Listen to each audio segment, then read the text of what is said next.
Okay, so the conversation of hormones and weight. Yes. Seriously, that's another one that's out there.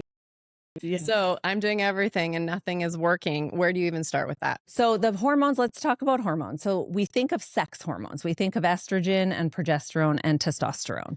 And those are our sex hormones. But we have 11 hormonal systems in our body. So we have stress hormones, which is cortisol. We have thyroid hormones. We have insulin.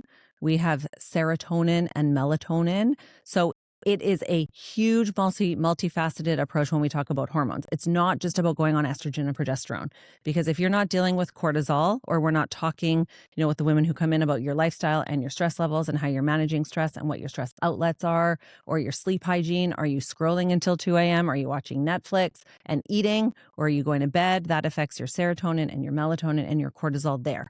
So weight is so much more at this stage and age than diet and exercise. That will go so far, but we're losing muscle mass as we age. So, every ounce of muscle that we have is our metabolic engine. So if we're not lifting weights and we're not eating protein and we're losing muscle, our metabolism is slowing down because our metabolic engine is muscle. So we have to talk about protein. We have to talk about weightlifting.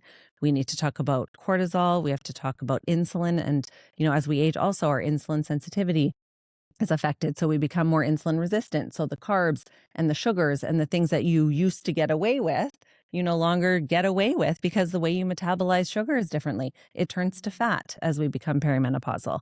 So it's so multifactorial, right? Like, it's not just diet and exercise. It's not just estrogen and progesterone. It really boils down to like your stress levels, your sleep hygiene, your exercise, what you're eating, your nutrition, all of it. It's why this age. Why you called me out at dinner. Yeah. Yeah. Cortisol is probably my problem. Yeah, it's cortisol. Cortisol is a stress hormone. Who's heard of cortisol? I feel like it's like a big buzzword, right? Cortisol is our stress hormone. And so cortisol really is a hormone that we all produce to protect us. It is self-preservation. So when we're under stress, our body just tries to protect itself by hoarding reserves and energy for later. We're animals. So biologically, we are meant to go through stress and relax. But if we're all dealing with stress 24/7, 365, and our body never has a chance to relax, it's constantly storing energy to protect us for later when we need it. So when we're under stress, our body is just trying to hold reserves. And those reserves, unfortunately, are fat stores, because that's what gives us energy in a time when we need it.